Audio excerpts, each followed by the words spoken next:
Hey guys, welcome to Pristine Healing Tarot. I am Preeti and I welcome you all to my channel. So आज की जो compatibility love meter है that is between Aries and Scorpio. Mars and Mars. Aries भी Mars का sign है और Scorpio भी Mars का sign है. But Aries is like number 1 sign and Scorpio is number 8 sign. तो ये फायर और वाटर का कॉम्बिनेशन कैसा रहेगा? मेष राशि और वृश्चिक राशि का जो कंपैटिबिलिटी है, लव रिलेशनशिप है, वो कैसा रहने वाला है या फिर कैसा रहेगा?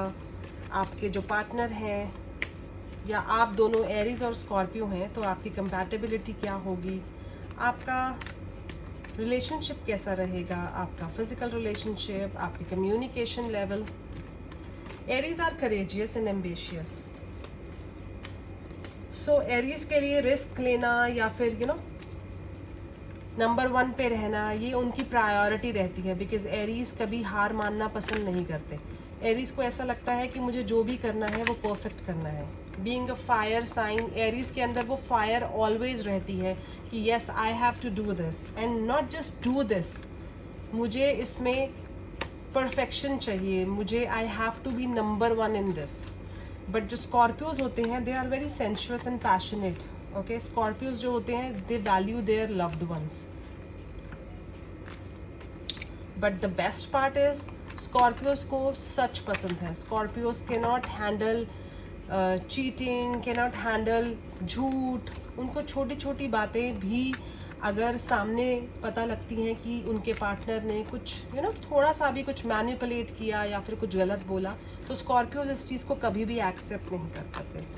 So this is the main thing कि एरीज बहुत करेजियस होते हैं, बहुत पजेसिव होते हैं, बट उनको नंबर 1 रहने के लिए दे don't mind lying, cheating and doing things जिसमें, क्योंकि एरीज को सिर्फ एरीज विनर्स होते हैं एंड एरीज बीइंग नंबर 1 उनको ऑलवेज नंबर 1 पे रहना पसंद होता है.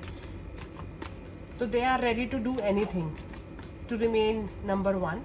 तो स्कॉर्पियोज ये चीज़ें एक्सेप्ट नहीं कर पाते हैं because Scorpios are dedicated to commitment. They are they value truth. Aries and Scorpio.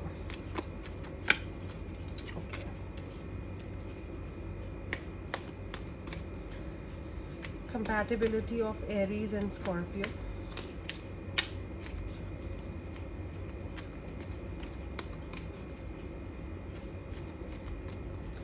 The best part is they both teach each other a lot.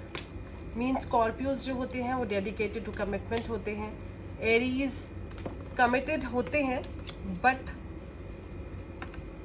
सिर्फ ये छोटी छोटी चीज़ें होती हैं कि जो एरीज होते हैं उनको ये चीज़ नहीं फ़र्क पड़ती कि कहाँ उनको झूठ बोलना है, कहाँ सच बोलना है. जस्ट लाइक वो अपने रिश्ते को मेंटेन रखने के लिए, रिश्ते की ब्यूटी को मेंटेन रखने के लिए दे डोंट माइंड अगर उनको कोई छोटा मोटा झूठ बोलना पड़े या फिर कुछ चीज़ें मैनिपुलेट करनी पड़े, जिसकी वजह से स्कॉर्पियोज और एरीज का जो कॉम्बिनेशन है वो कहीं ना कहीं कंपैटिबिलिटी ख़राब हो जाती है. बिकॉज वो आपस में कम्युनिकेट नहीं करते. उनके जो कम्युनिकेशन लेवल होता है दैट इज़ ओनली 25%. क्योंकि एरीज के मन में जो होता है वो बोल देते हैं, बट स्कॉर्पियोज के मन में जो भी होता है वो सप्रेस करके रखते हैं, वो बोलते नहीं हैं. They can only be good lovers just because अगर वो एक दूसरे को सिखाते रहें कि स्कॉर्पियोज को क्या पसंद है वो एरीज को बोलें और एरीज को क्या चाहिए होता है वो स्कॉर्पियोज को एक्सप्रेस करें, then only they can be a good lover. They believe in each other as they can't like stand lie. Because दोनों ऐसे होते हैं कि दोनों को एक दूसरे को ट्रस्ट करना होता है, एक दूसरे के रिलेशनशिप में ट्रस्ट लेवल में जनरेट करना होता है. Otherwise Aries and Scorpios both are loyal people, but ये जो छोटी छोटी सिचुएशंस होती हैं, छोटे छोटे कॉम्प्रोमाइज़ होते हैं, जो स्कॉर्पियोज होते हैं वो कॉम्प्रोमाइज़ नहीं कर पाते हैं. स्कॉर्पियोज को वो चीज़ें पसंद नहीं आती हैं कि कोई उनको ये बोले कि you can not do this या आप लाइफ में ये नहीं कर सकते हो. क्योंकि स्कॉर्पियोज बहुत सेल्फ सेंटर्ड होते हैं, वो बहुत ही उनके सेल्फ रिस्पेक्ट बहुत प्यारी लगती है. तो अगर उनको कोई कुछ बोलता है वो स्कॉर्पियोज उस चीज़ को एक्सेप्ट नहीं कर पाते हैं. सो जो म्यूचुअल डिफरेंसेस होती हैं it might become like difficult to handle for each other because this relationship is like explosion of emotions. Okay, so this relationship can work only if handled with care.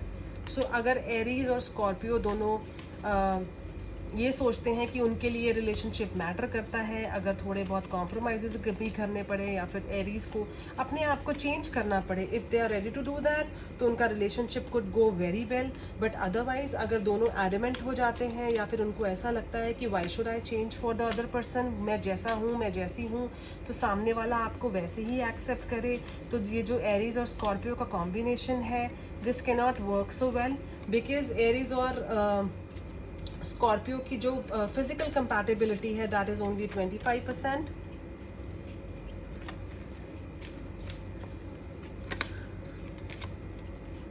Because Aries are people जिनको every day एक new life बनाना पसंद होता है। उनको ऐसा लगता है कि हमें लाइफ में कुछ अचीव करना है, हर रोज़ हमें कुछ ना कुछ ऐसा करना है जो ऐसा लगे कि आपकी ज़िंदगी बहुत खूबसूरत है।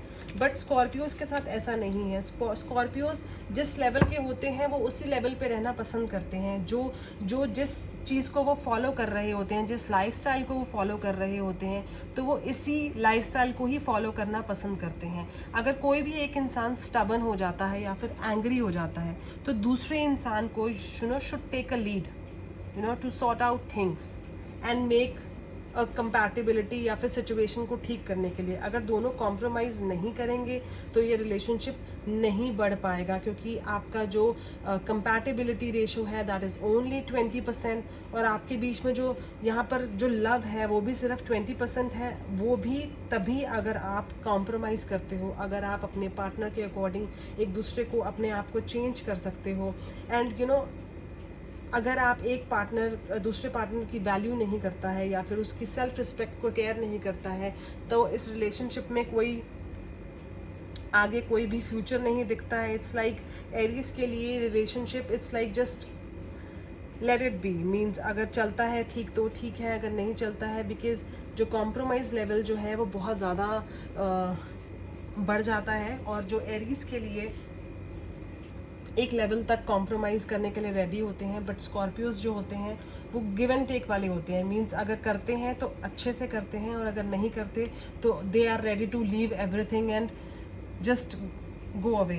उनका एक लेवल होता है कि अगर वो साथ चलेंगे तो बहुत अच्छे से चलेंगे, लेकिन जब उनको ऐसा लगेगा कि बस अब मैं एक ठहराव पे आ गया हूँ और मुझे आगे नहीं पढ़ना, देन नो मैटर वॉट, कुछ भी हो जाए लाइफ में, वो अपने आप को चेंज नहीं करते, क्योंकि उनके लिए खुद से बढ़कर कुछ भी नहीं है। They are ready to commit, they are ready to give themselves but जहाँ पर वो उनको ऐसा लगता है कि कुछ चीज़ें उनके हिसाब से नहीं चल रही हैं, then they don't mind giving up this relationship. उनको कोई फ़र्क नहीं पड़ता कि उनकी लाइफ में कौन है, कैसा है, they are ready to give up. अगर वो रिलेशनशिप की वैल्यू करते हैं तो 100% करते हैं, जब नहीं करते then it becomes 0%. So it's like Aries जो हैं वो थोड़े से फ्लर्टी होते हैं, एंड स्कॉर्पियोज जो हैं वो फॉरगिविंग होते हैं, बट वो फॉरगिव तब करेंगे जब उनको ऐसा लगेगा कि यस जो एरीज पार्टनर हैं वो उस चीज़ को वैल्यू करते हैं, या फिर वो ये जो सिचुएशन आई है उनकी लाइफ में वो दोबारा से वो चीज़ ना करें, then only Scorpios are ready to forgive. But Scorpios otherwise they are ready to, अगर उनको ऐसा लगता है कि उनका पार्टनर उनको चीट कर रहा है या फिर एरीज पार्टनर उनको कहीं ना कहीं वो लेवल का लव नहीं दे रहा है या फिर वो अंडरस्टैंडिंग दोनों में क्रिएट नहीं हो रही है, तो Scorpios are very practical in nature. वो इस रिलेशनशिप को कभी भी गिव अप कर सकते हैं।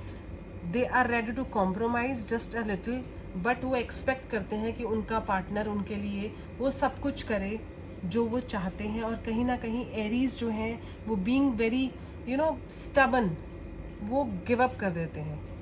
तो दोनों की जो कंपैटिबिलिटी मीटर है that is just 25% so this could not be a perfect match. It's just like stretch होकर कॉम्प्रोमाइज़ के साथ ये रिलेशनशिप आगे चल सकता है, अदरवाइज जो इस compatibility is not so good. So guys I hope this reading resonates to you. अगर आप एरीज एंड स्कॉर्पियो हैं प्लीज़ मुझे कमेंट में मेंशन कीजिए आपका जो रिलेशनशिप है वो कैसा है आपके पार्टनर के साथ, और आपकी जो कनेक्टिविटी है, कंपैटिबिलिटी है, वो कैसी है. I hope this reading resonates to you. See you in my next video. Bye bye.